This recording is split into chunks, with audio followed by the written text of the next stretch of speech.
Oh no, can't go live on Twitter either. What's going on? I think we are on. No, I don't think we are. Oh yes, we are. Turns out we are. Turns out we are live. Of course we're live. Of course we're live. Oh, and even Rupert Moon's nailed it. Hello everyone. Good evening. Merry Christmas. Merry Christmas, everyone. We've just had some technical difficulties, but whoa. We've not had technical difficulties. No, we haven't. World Cup winner, team of the decade superstar, Saracens women's legend, Tamara Taylor has had IT difficulties. Yeah. Bless her. Unfortunately, she's stuck in her car and now has to go to a meeting. But we're going to thank her for trying anyway. It just means you're going to get more Chris Laidlaw and Rupert Moon in a second. More stories. And us. Well, welcome everybody. My name is Sean Phelan, and I am from Philly Boots, and the host of this Philly Boots Rugby Round Table. Next to me is the one and only king of rugby social media, Mr. Bruce Aitchison. How are you, sir? I am very well, thank you. That is quite an introduction. I am in my office. Look, this one. Oh no, this one over here. That's a Chris Laidlaw shirt. That one right there, and I've got a little Doddy number on as well for when Stu Tom joins us. I'm very excited. It's going to be a great afternoon. Obviously, Tamara can't join us at the moment. If she's going to try and send some sort of video, we did try, but she's promised to do a full-blown podcast with me in the near future. But the idea of this is we're going to have some laughs, we're going to have some fun, but most importantly, we're going to try and raise a few quid for a couple of charities. I'll go first with my one, I guess, before we talk to Chris. Mine is the Princess Alice Hospice. Some of you will know my best friend passed away earlier this year to cancer, and they did a great job of looking after him in his final hours. And one of his wishes was to try and raise a boatload of cash. We did a raffle a few weeks ago, didn't we, Bruce?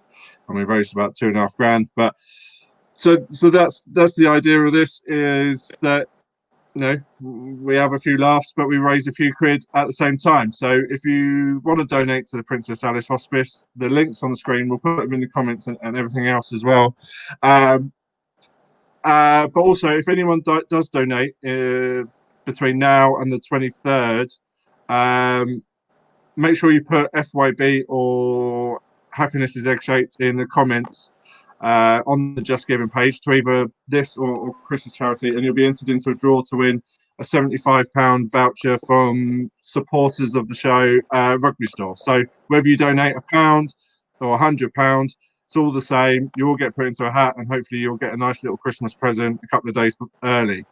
So that's from me. We're going to talk to Chris shortly about what he's doing, but for interest of fairness, donate to that link that's on the screen as well. Chris is going to talk you through what he's doing, why he's doing it, and who he's doing it for with Bruce very shortly. Just wanted to. This is why we're doing it, really.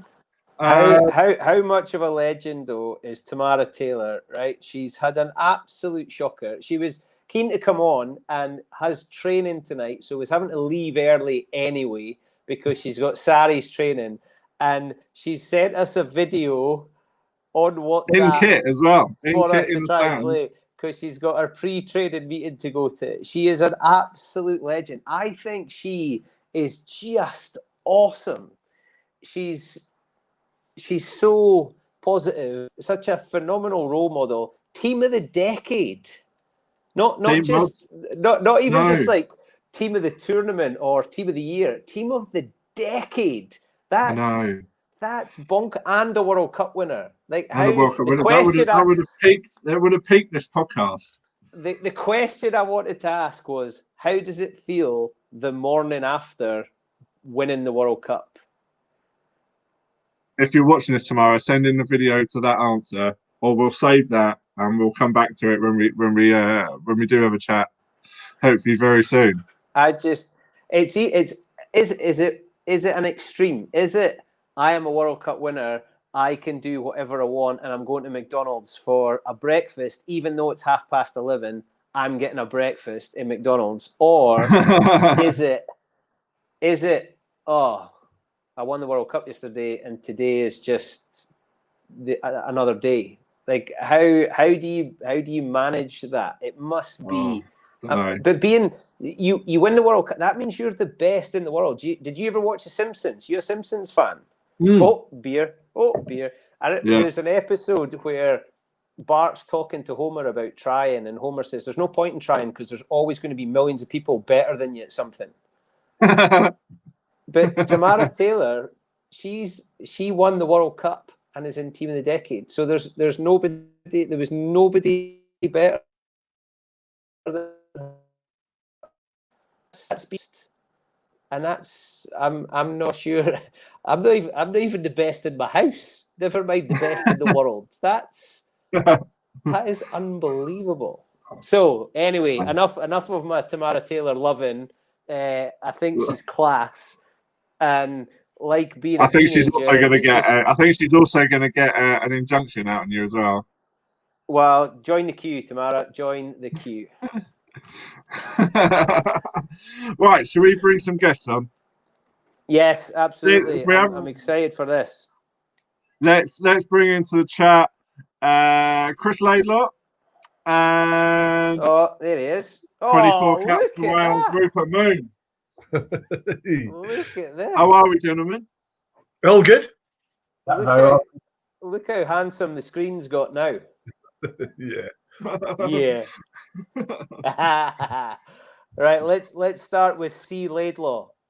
You're not in the 1985 program, Chris. You're allowed to use your full first name.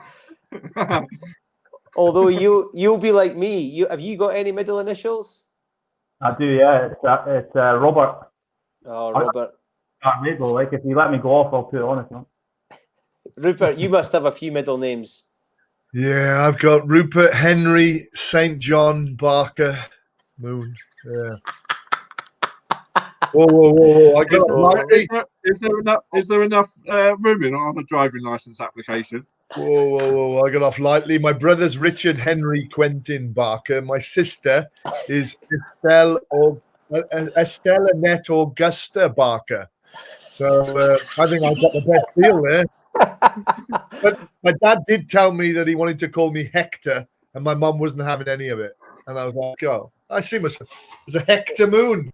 Who knew? I don't see you as a golden retriever, Rupert. I see you as that hero that used to play. Right, let's cut to the chase right from the beginning. What was the story with the no collar? It was just something that my brother had done when he started playing. My dad always used to say, "People grab your collar, so tuck it in." So my brother used to do it, and then I used to do it. So it was always about that. And then Brian Moore copied me, Mickey Skinner, all those. But, I've got the original pictures. So when I was 5 years old, tucking the collar in then. So he can't claim it, but Moro just tries to make it his thing, but it ain't. Yeah, I love it. Rupert Moon, dive passes and no collar. And we'll get to the dive pass because we're going to start an online campaign off the back of tonight. As we've briefed. Lades, how are you? I'm good, yeah. Talking about dive passes, I could get my old man to recreate his. He used to dive pass too. I love the dive pass, and there's for some reason there's no place for it now. Right, Chris, let's do the business bit. Part of what we're on for. Sean's told us a little bit about the hospice and his good mate Andy, who was a top man. I was lucky enough to get to meet Andy. We might tell the story about us playing at Twickenham together, Sean. Again, Lades, you've got a few charities lined up, and you've got some crazy challenge coming. Give us a little bit of background on what you're up to and why. Yeah, so 2021, I'm taking on 12 marathons in 12 months, so one a month for the whole year next year, and trying to raise a bit of money for Alzheimer's Scotland, Marie Curie, and also Murrayfield injured players. So it's been born out of a bit of sadness myself this year. Lost my mum in the middle of the year to cancer, and obviously Dad's news coming out in the press not so long ago that he's suffering from Alzheimer's. So I felt like I wanted to give something back to my parents, I suppose, in terms of the support that they've given me through the years, and do it in memory of Mum and in a way to support Dad. So and then Murrayfield injured players has obviously played a part in my career. They supported me through an injury and are now supporting Dad through his illness as well. So three charities that are really close to myself and family's hearts. Three charities that do amazing work, and I'm just delighted to be able to raise awareness of what they do and connect with people that are no doubt in similar positions. So why not take on a crazy challenge and do it for a good cause and a strong purpose? So. And the big part of it, Chris, is raising awareness. There's the funds, but it's raising awareness of what these charities do. So you've spoken about support that the charities have given. What messages that you want to get out there? I think, I was not naive, but like I knew Marie Curie existed from my time at Boroughmuir and the strong connection the club had to the charity, and I kind of knew that roughly what they did. But in the last sort of 2 weeks of Mum's illness, she was lucky enough to be able to remain in the house, and they actually came and provided support in those last 2 weeks to us and to Mum, and I think just being up, in the mix of it and seeing up close and personal what these people do in an absolute time of need is actually really inspiring. And they're doing that week in, week out, day in, day out. I can't imagine what the toll it takes on them mentally. But the support is just unbelievable. And probably the one thing that jumped out for me from Marie Curie was through the night. So they used to come in and spend the night with us. From about 10 o'clock right through till the morning, and that's probably where we felt most isolated in terms of medical support, and they were just unbelievable support mechanism for us as a family, more so myself and two brothers and Dad, and they did a little bit of sort of personal care for Mum as well. So and Alzheimer's Scotland are now, they've been unbelievable since reaching out, and Dad coming out with his diagnosis. We've known for probably about 1.5 to 2 years nearly about Dad, but he decided the time was right to make more people aware, and it was pretty brave on his part. So look, there's loads of people in a similar position. It's not just me, and if I can do anything a little bit to help others, then that's brilliant. So. How is he, Chris? How is your dad? Dad's pretty good. I actually seen him today. I caught up with him today, so I would say he goes in peaks and troughs. So some days he's sky high and happy, and then other days he's pretty low. So obviously losing his wife this year has been a massive blow to him, and he's with his illness as well has just compounded that. So he's had a tough old year, but he's got unbelievable support. His old cronies have really rallied round him. His old teammates. He golfs nearly every week now with John Rudd and Keith Robertson and Finlay Calder. They've actually become so tight over the last few weeks. It's been awesome to see. So he's lucky. He's got really good friends, really good family around him. So we'll be with him all the way. Awesome, Rupert. Roy Laidlaw, a player you admired? Yeah, decent with their dive pass. So obviously, one of the respect from afar. He slithered along the ground like myself. I'm telling you, it's on the way back. It's the only way forward. Get in and out. Doesn't matter how. Just get it from A to B. Frano Botica used to just say, just get it to me. Just get it. Don't matter how. Just get it. Rupert, how does it sound when Chris is telling the stories about the rugby mates rallying round at this time? Does that ring true with you and some of your buddies? Look, it's the rugby family is very unique, isn't it? And my son started playing at the age of 5 years old, and he's been part of that family growing up. And I'm still friends with my players that I played with when I was 5 and 6 years old. And so, in times of need, we always do. We always step up. Just some people have got a little bit more insanity about doing this fundraising, a marathon a month. it's bonkers thinking of that. But yeah, I managed to secure the Go Compare guy to ride a bike to Paris for a Wales-France game. So we do some crazy things. But yeah, it's a proud family to be a part of. So I'm really pleased that everybody does help each other in this hour of need. You can't leave us hanging with that. You got the Go Compare guy to cycle to Paris. Why? Yeah. Who with? I'm involved with a couple of cancer charities. One of them was 10 of us, of which we're patron, and then there's a hospice called T Havan in Cardiff, and we were riding to the rugby. Wales were playing France 2 years ago, and it was my 50th year, and so he'd never ridden a bike, and so a month before he bought a bike. Yeah, we went online when we'd had a couple of drinks, and he bought some fat lad at the back lycra, and he rode with me to Paris, and it was bonkers with 40 other people. We were at the back. We got lost at the very start in Bath in the dark, and had to find our way to a pub, and eventually made it to Paris. Yeah, there is some. We went live in the evenings when we were drunk in bed together on Facebook. So if you track back, you can watch some of our escapades then. So yeah, and he's a really good friend of mine. Really good friend. Good thighs. Good thighs. As an opera singer, you've got good stamina to stand up. But he'd never ridden, but he never felt that lactic acid feeling. It was really weird because we'd go and he was going up a hill, but he didn't know that until he'd obviously done a few hills to overcome it. But we had such a time, just all of us together, raising money for another great cause.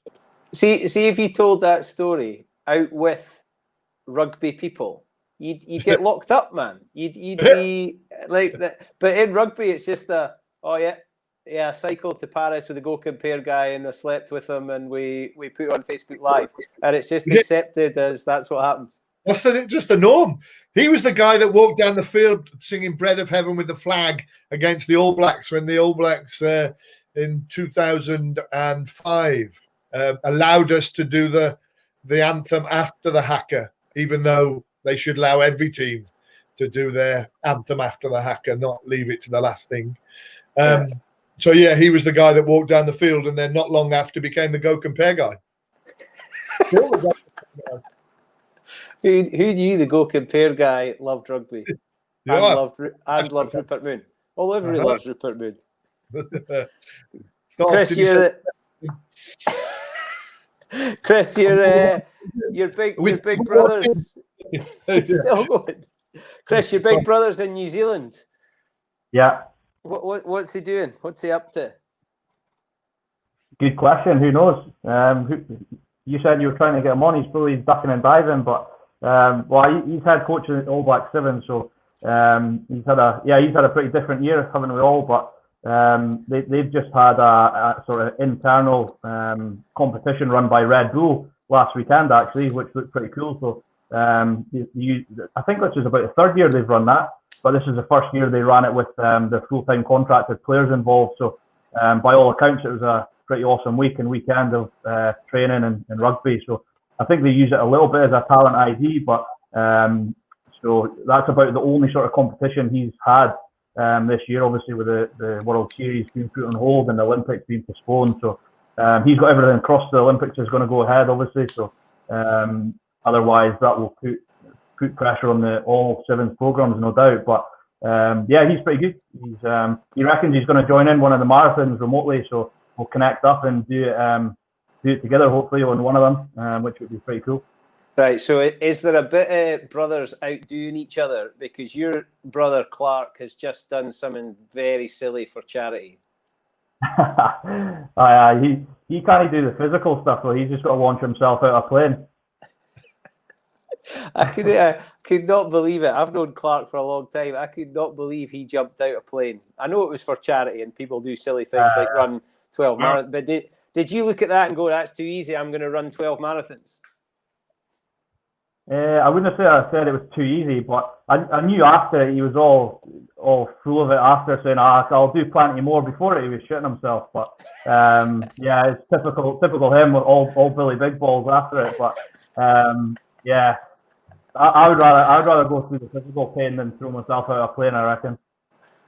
Yeah, Off your head. Mad. How easy must that job be, being the All Black Sevens coach? Like, you're not telling me he works very hard. He picks some players, he gets to go to Vegas, and he gets a little trip to Paris, and then I bet he's not flying cattle class, he's not staying in an Airbnb. Like, how tough can that job be? All Blacks Sevens coach. He'll tell you it's tough. But yeah, he loves it. I think he feels incredibly lucky to be in the position he's in. But he loves it. He loves coaching the team. He loves being part of that team. Who knows what the future will hold in terms of sevens? But yeah, he massively enjoys the game of sevens and what it stands for. And it seems like, you know, the culture and the team itself over there at the moment are in a good spot. So yeah, it's a pretty cool job, eh? Wasn't the same in my day when I sevens. I captained Wales in the World Cup sevens in Scotland in the rain, refreshing. And before that, we had a warm-up tournament in Dubai, but we played in Dubai when they didn't have grass, so we played on compacted sand. That's how nuts. And we played for free. Compacted sand. They used to spray the pitch with oil, and then they would roll it, and then you'd play. It's the same stadium. They just put grass on it. But then, yeah, I thought I couldn't wait to play in the World Cup in Scotland. So thanks. So playing on sand in Dubai, and then obviously Scotland in the World Cup. Great. Thanks very much. I did manage to go to Hong Kong, which was a lively experience. I went there twice. And with Will Carling and Jerry Guscott and Andy Harriman and Mickey Skinner and Neil Back. That was fun times, that was. And then, of course, I played in Amsterdam. Story there. Yeah, there's some interesting stories about a massage parlor in Hong Kong. Wan Chai. I think I went to the only legitimate massage parlor in the whole of Hong Kong. With those, Andy Harriman promised to pay for an experience that you would never forget, and I got massaged by a very large Oriental gentleman, and they thought it was hilarious at the time, as you can imagine. He was built like a sumo wrestler. Beat the shit out of you. Did he get excited because he thought he was massaging Jimmy? Scrubbing thing. So he put me on a slab and then ripped me raw with a scrubbing brush, and then did all sorts of unsightly things, which I still have therapy for. But I'm okay. Yeah, it was okay. I can say it now, can't I? Sumo wrestler rubbed me up in on a slab in Hong Kong, paid for by an English rugby player. There's a headline somewhere, isn't there? I'm just trying to work out who your someone's asked. Sorry, Bruce. Someone's asked in the comments, was there a happy ending? On this particular end, on that particular ending, there's I got out alive. That was the happy ending. Chris, yeah, it was. You can see my Borough shirt behind Chris. That's the club you're with. Boys supporting you through this challenge. Yeah, I was actually going to say, Bruce, that might be my jersey, is it? No, I wouldn't have thought so.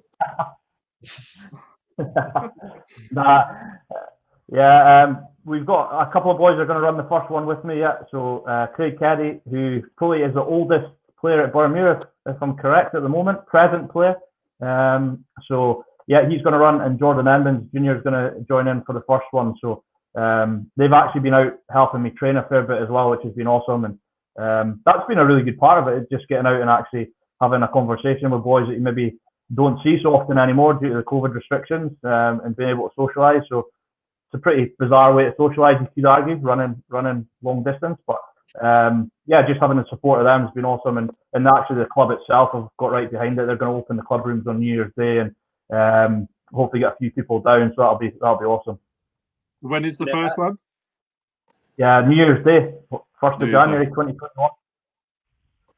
What a way to start! First of the month every month, or are you just choosing the best day or a weekend? Or no, I'm going to try and select some sort of memorable dates through the year, whether it's sort of family birthdays or anniversaries or stuff like that, that mean something to me and the family. I'm going to sign up for 2 or 3 organised events as well. So Edinburgh, Loch Ness are on the radar, and hopefully, fingers crossed, maybe one in Europe if travel allows. So, and then the rest, I'm going to do a couple down in the borders, 1 in Fife, and then we'll just take it from there. So they're not all mapped out as yet, but 2 or 3 are locked in. So nice. I reckon Amsterdam's a good one to do. Yeah. Flat. Always a happy ending. It sounds like there's a story there as well. That's another story. Oh, yeah. Right, Rupert. Let's get on to scrum halves. Oh, yeah. How do we bring back the dive pass? What do we need to happen in the game? Because let's face it, scrum halves have got a cushy ride nowadays, haven't they? Well, this whole no one can touch you kind of thing is just an unfair advantage. I just think that's the way that they're all staying on their feet. I think if someone was grabbing across and giving you the old fish hook, I think people would be down on the floor, wouldn't they? So I think we should get Nigel Owens to start a campaign to change the laws of the game. Now he's retiring, he can speak up on our behalf. And it'd be far more fun just to see a few of the scrum halves ragdolled over the top by some big lurches that are coming over there.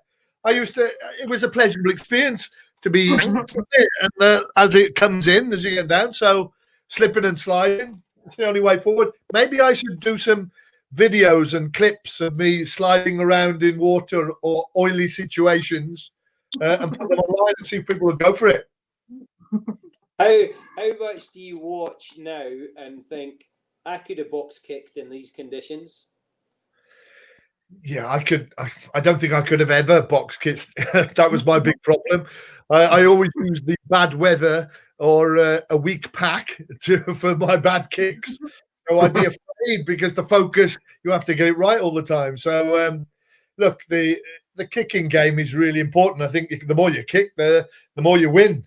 So I think we'll see a law change at some point in the next few seasons, and if Augustine Pichot has anything to do with it, he'll change it for the better. So the kicking game is crucial. But yeah, I do admire from afar, and wish that I practiced when I was a smaller child. Chris, now's the time. Now's the time to launch our. Player, what's it like preparing? Is there a lot of training around right now? We're going to kick, because I mean, Rupert and Sean, you're a bit like me. You're a little bit older. Haven't played competitively maybe for a couple of years. Kicking wasn't really a huge thing you practiced in training. Chris, are you doing a lot of kicking in training now? I think other clubs maybe more than Boroughmuir. Yeah, it probably wasn't a massive part of our makeup, if I'm brutally honest. I think we maybe wasn't part of our brand. But look, as Rupert said, it's a huge part of the game. I think back to last season when we played Watsonians in Super 6, they were the most successful team in that competition because they had the best kicking game, whether that was off 9 or off 10. And they were very organised at getting the ball out of their own half. So look, definitely teams are spending a lot longer. We'll be rehearsing how they get out of their own half. We'll be rehearsing, from set piece, inside their own 22, that exit sort of strategy, how they're getting out of there. So, but yeah, going back to us, we didn't practice it massively at Boroughmuir, if I'm honest. I used to. The games and think what's going on. Yeah, well, this kicking game, I'd prefer to give it like a large Tongan, like we used to have Salesi Finau, and in our own 22, and let him have some fun running up the middle of the field. Or Martin Madden, our 20-stone prop, who didn't fancy running the length of the field, but just liked running from his own line just for fun. So, yeah, the team, with the Scarlets, it wasn't kicking was reasonably important, but it was always about keeping the ball alive and taking chances. And I think, that was just made the game more fun. Now it's about kicking and catching, and Wales have been very successful at doing it. And this long and on thing where they kick the ball down and then they kick it back and they kick it back and they kick it back. So it was successful for Wales. But I think they will do a law change at some point, because once it just makes the game a little bit redundant and that we don't see much fun anymore, someone will change it, which is hopefully a good thing. You there, Sean? Now's the time to launch a campaign for anyone training or playing any sort of rugby over the next few days or a few weeks, months. Practice a dive pass and get someone to film it, and we'll hashtag bring back the dive pass. Definitely. We'll send some messages around the world and see if we can get it. I'm sure there's going to be. It's just a matter of time. Just a matter of time. The dive pass was just everybody did it. Every game did it. Every rugby special on a Sunday night, there was dive passing. Gareth Edwards. Do you know what I mean? Gareth Edwards, he was dive passing. He was voted, wasn't he, the world's best player?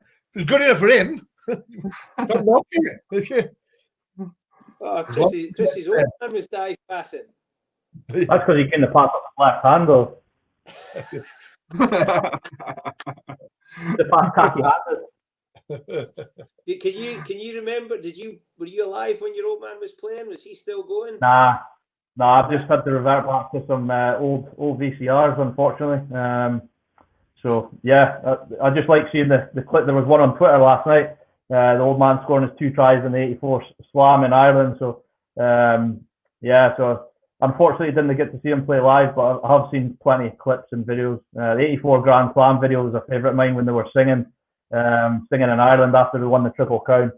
So the old man wasn't actually there because he was in hospital with bloody concussion. But that wasn't around, unfortunately, Bruce. 2 older brothers were though, so they got to experience Murrayfield, the old man playing, which no doubt was a pretty awesome feeling.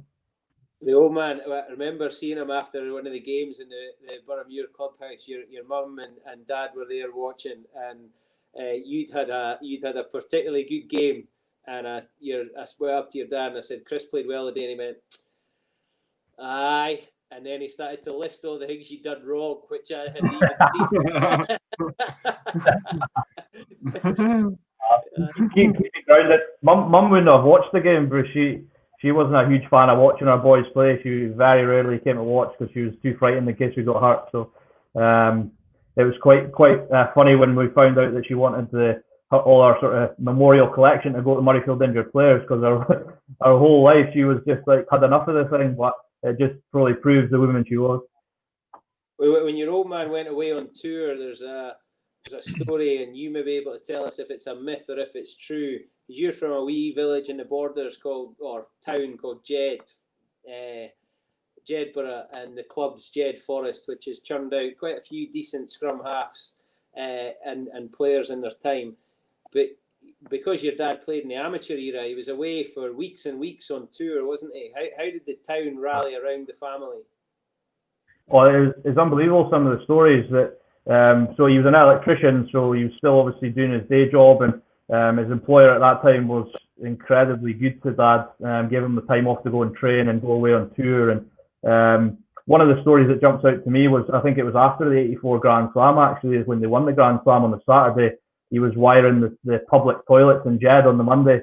That's a true story. But look, they used to help. Like, they used to drop food off for Mum and my brothers. They used to. One of my godmother, actually, she used to babysit and help Mum out. And because it was such a small place, everybody knew Dad. Everyone was would do anything to help out. The rugby club themselves were very good, and provided fully financial support. Businesses provided financial support for Dad to be able to go and do what he wanted to do.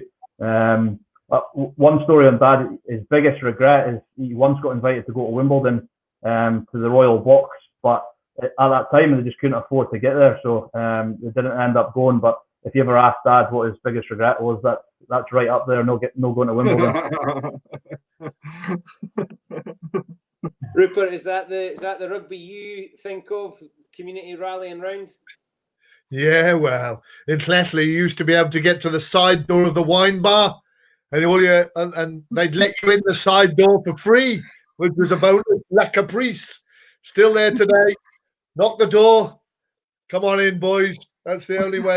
That was the bonus, and I think there was a chip shop on the far side of town that you'd get a free bag of chips and a curry sauce if there had been a successful day at Straddy Park in those days. Yeah. The bonuses we used to have. That was it for the community spirit for us lot. There's not many wine bars left. Well, it's still there on the corner. La Caprice, obviously, it's on furlough at the moment. Changed name a couple of. Unfortunately, the nightclub that myself and Scott Quinnell and Colin Stevens used to frequent, were called Moonraker, is just about to be bowled out. You can imagine there was an interesting size dynamic there. We had Colin Stevens at 4'5", myself at 6 foot, and then Scott Quinnell, who was as wide and tall as us all. On a night out, Natalie, Moonraker, famous joint on the balcony. Oh dear! All coming back. Well, talking of community, as we're talking about community spirit, the reason we're here is to try and raise a few quid. We've already told you the stories why. There's the link for Princess Alice Hospice, bit.ly/FYBPAH. And for Chris's challenge, which is a heck of a challenge, 12 marathons in 12 months. Go to the link that's on the screen. It's also in the comments. And if you make a donation between now and the 23rd, and you put either FYB or Happiness is Egg-Shaped into the comments on the Just Giving page, you can win a £75 rugby store voucher. Some great causes. So let's try and raise a few quid while we're having a great laugh.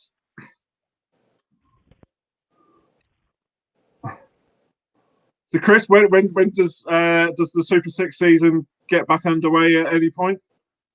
Sean, I think new Wi-Fi provider. Sorry. Yeah, go for it. We're getting a message here. It's another Tony McCarthy, but he's wanting to get serious about rugby. Should we reduce the number of subs?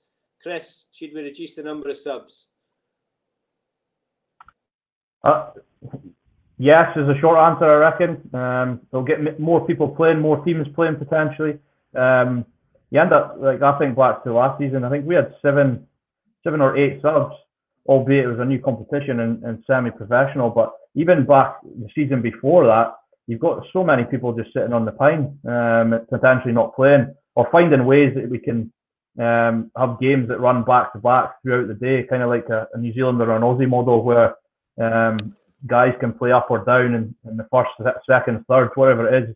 Because ultimately, what the boys want to do, they want to play rugby. They want to train all week to sit on the pine. So reducing subs, no doubt, would have an impact in the amateur game and getting more teams out or allowing more subs. Get teams out of the weekend and ultimately letting boys get a game at the weekend, which would be awesome. Yeah, more people playing. That's what we want. When does the Super Six season get underway? I think the plan at this stage, Sean, is March, but that's obviously due to COVID. I think StreamYard's had enough of Sean. It's not happy. We've lost the stars of the show. Who? I can hear you. I can hear Chris and I can hear Rupert. Oh, wonderful. Everyone's here. Can't hear them.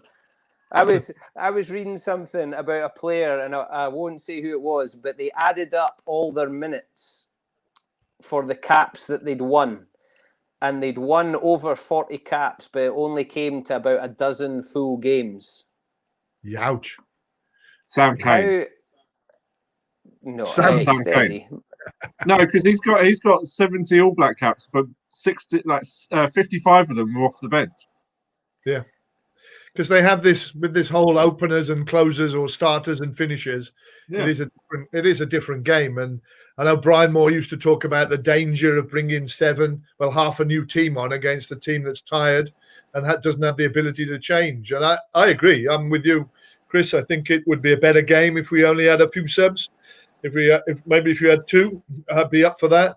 I think it would be, and I think they should just give that game a chance where they don't have to have 7 or 8 subs, just changing everybody, because when we talk about a squad game, it's an unrecognisable game, isn't it? With that many players changing in one go. It must be frustrating as a front rower to have played for 50 minutes and then you're coming off with half an hour to go. Depends on the size. Well, that's true. But like when you see number 21 getting warmed up, number 9's coming off. There's no surprise. There's no right. There's 2 forwards and 2 backs. Let's see what happens when both your wingers go down. Right, who's on? Yeah, that would make life a bit more interesting.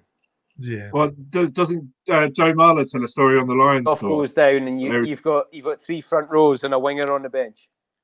Yeah. Well, Joe Marler tells a story from the Lions store where it was the last game that he was going to play in, and it was getting down to sort of the 60th minute, and the messages are coming on to say, "Look, you've got 5 minutes left," and he sort of talks into the person's microphone so that Gatlin can hear him. All he's saying is, "Get fucked, get fucked," and 5 minutes later, "You're coming off." He says, "Get fucked." 5 minutes later. So he ends up finishing the game, and has a Stormer. It was his last ever appearance for the Lions, and why wouldn't players want to play 80 minutes? Yeah, except if you're the bloke coming off the bench like me against England against Rory Underwood. I remember coming off and having and everybody looking around and going, "Oh, Nigel Walker's down. Who's going on?" And I was going, and it was one of those scary, very exposed. Feel like I've just gone onto a nudist beach in front of 80,000 people, and looking against a guy who's reasonably quick and enjoy with a big smile on his face, and everybody and Carling laughing that I'm running on the wing, thinking this is going to be okay. Yeah, I'll be all right, no problem. And how was it? I've erased it out of my mind. I won't find any clips on YouTube of that game. So you keep the Hong Kong masseuse in your mind, but you've erased that one. It must have been bad. I'm still having therapy for the large the large sumo wrestler manhandling me. Yeah, thanks for that. I'm just, yeah, a different type of trauma. There's the high ball when you're playing against England when you come on the wing, for Nigel Walker. Nigel Walker, he was rapid. Yeah, he was very good in a straight line. Just got to get him in a straight line. What do you reckon, Chris? How many Scotsmen are we going to have? I'm going to ask you about Scotsmen and Rupert about Welshmen. Chris, how many Scotsmen can potentially make the Lions? And that's not a trick question. Duhan van der Merwe counts as a Scotsman. Yeah, I reckon 4 or 5. You reckon? Yeah. Who's your 4 or 5? Hoggy's a stick on. Hoggy's a stick on. He'll be a stick on. Suz, Rory Sutherland, Johnny Gray potentially, Hamish Watson, Jamie Ritchie won't be far away. Duhan van der Merwe, if he keeps performing at the way he is at international level, won't be far away. So Finn Russell, there's quite a few in the mix, but I think doing good to get 4 or 5. Six Nations will be massive, I suppose, in terms of results will play a big part. As Gatland, I think history tells you, he wants players from teams that are winning. So I think a positive Six Nations, a couple of big results will do those individual players the world of good. But look, I think we've got some outstanding individuals, and put them in that Lions team, I reckon they'd go all right. Rupert, what's the story in Wales with the change in coaching? Do you think Warren still looks favourably on them? I think he's just ruthless. I think when it comes to, as Chris said, it's all about the winning combination. And I think there will be no loyalty to the guys that have helped him in the past. I think I think it's going to be really difficult for someone like Alan Wynne, the general that he is. But I think he's having to work a lot harder than he has, and it's only going to get harder in the Six Nations. And so the senior players, I think, will find it very difficult unless someone like Jonathan Davis will, because he's had more time off, will come up to speed. But yeah, if Wales misfire, that's going to cost, I'd say 4 or 5 players their chance to get on the trip. Sean, who's going from England? Who'd be the Wales' dead certs then? You would look at someone like Gareth Davis because of what he's got in his armoury. I think you're looking at Jonathan Davis in the centre because I just don't think he's played. He's not as tired as everybody else because he's been injured more. So hopefully he'll hit his peak. Liam Williams again offers you versatility. Yeah, and the same reason he's had some time off. Yeah, again, yeah, and then in the back row, you might see a Toby Faletau if he manages to hit some form for Bath, but at the moment he's again just needs game time.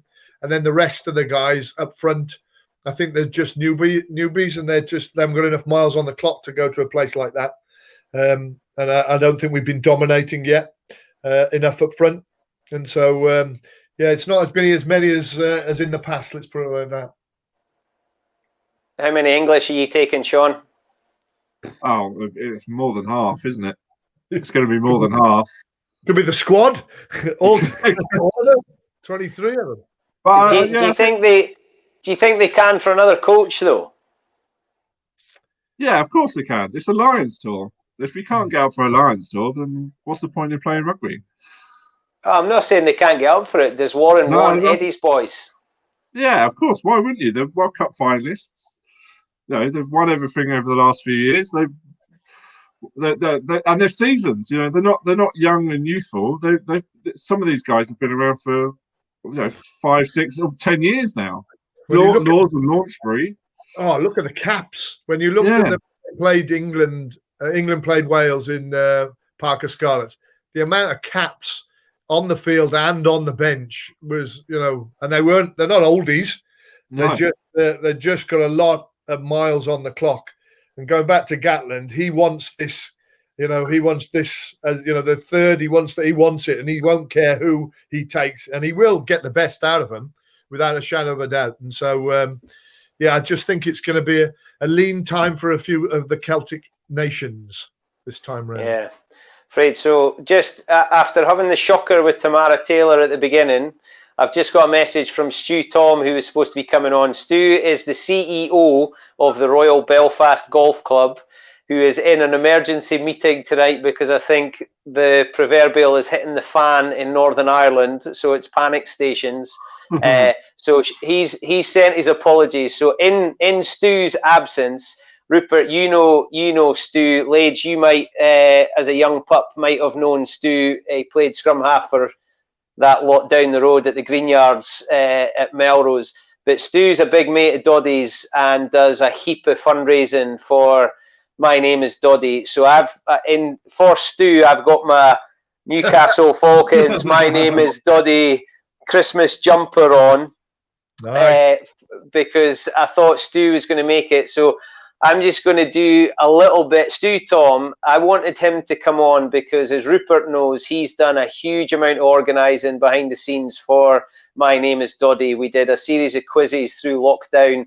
Stu managed to get unbelievable guests like Rupert on. That's where I met Rupert, and I feel very grateful to Stu for giving me the opportunity to host those quizzes. And we had Shane Williams in a caravan in deepest, darkest Wales. We had Tommy Bowe with all his proper jerseys, Ulster, Ireland, Lions behind him, not my Edinburgh, Fiji and Boroughmuir.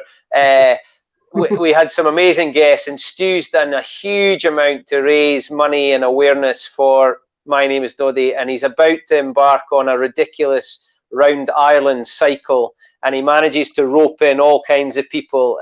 So I just wanted to get him on this side of the camera and have a chat to him and to say well done for all he's doing. But unfortunately, he's tied up elsewhere. But we'll have a chat to him at some point soon.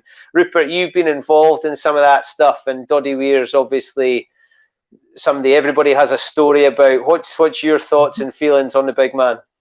Oh, look, I played against him and sat and got drunk with him on numerous occasions in various parts of the world. And, when we have the Wales-Scotland game to do the fundraiser that was in Cardiff a couple of years ago, the admiration that everybody has.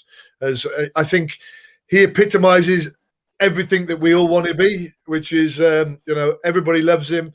And he is a character and a personality and epitomizes rugby. And that goes back to that family that, whether you're a player or supporter, you're just digging in to help him. And it's tragic to see what's happening to Stuart Borough Rugby League. And those boys are getting random as well. But yeah, Doddy's the man, and he's a fighter, and he'll keep going long beyond any of us think he can. Lades, he's from our part of the world down in the Borders, which everybody knows is where rugby began. None of this private school in deepest, darkest Englandshire. Doddy's a legend down near us, isn't he? Oh, he's huge. I think I just watch. Obviously I know Gary Armstrong well, and the relationship those two have got. And I was at a dinner in Haddington, I think a year and a bit ago, 2 years ago, for the foundation.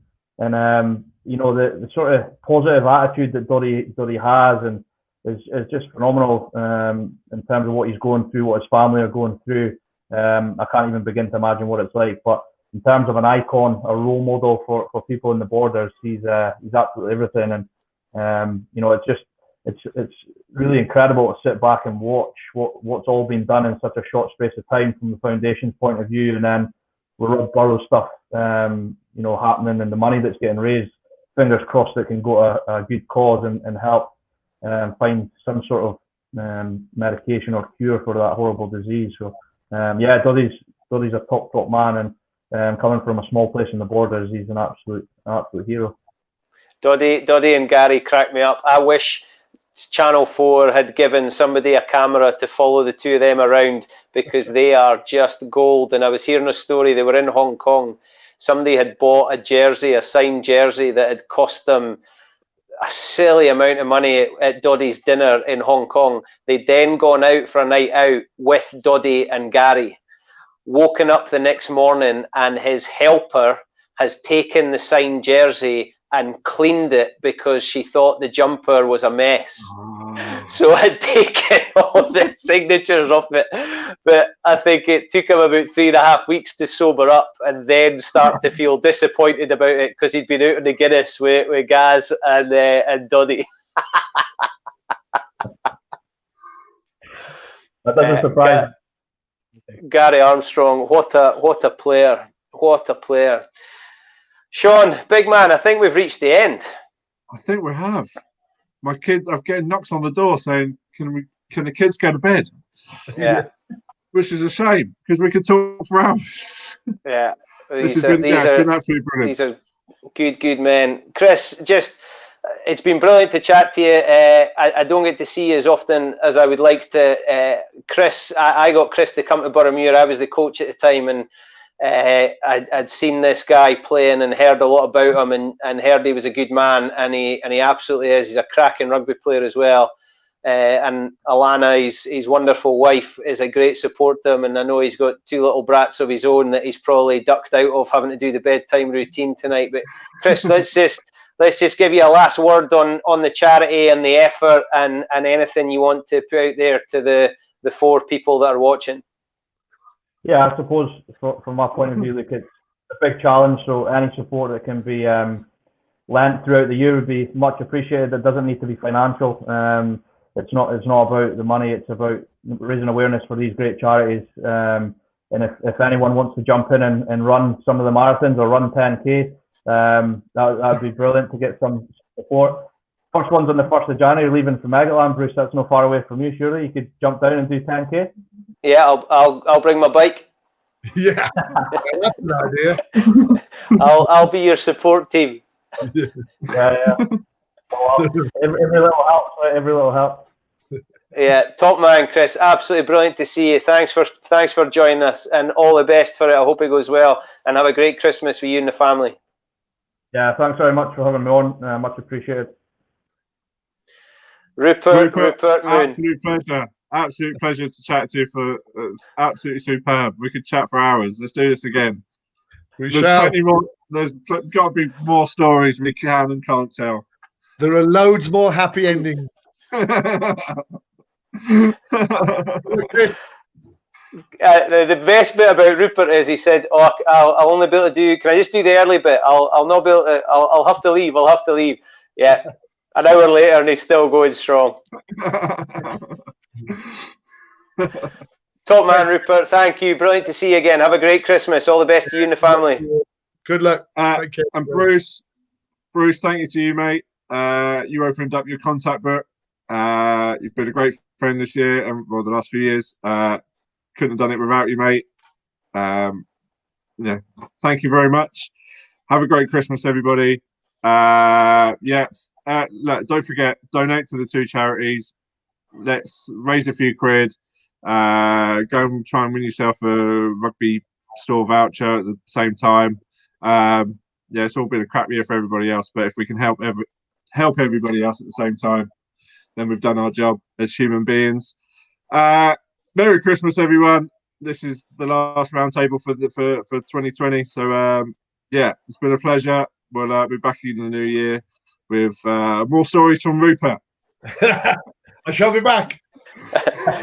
Rupert and Tamara Taylor special. Tamara Taylor. Yeah, we've got the next 6 months lined out. We're going to do more with Chris, more with Rupert, more with Tamara. Right. But absolute pleasure. Thank you, everybody. Cheers. Good night.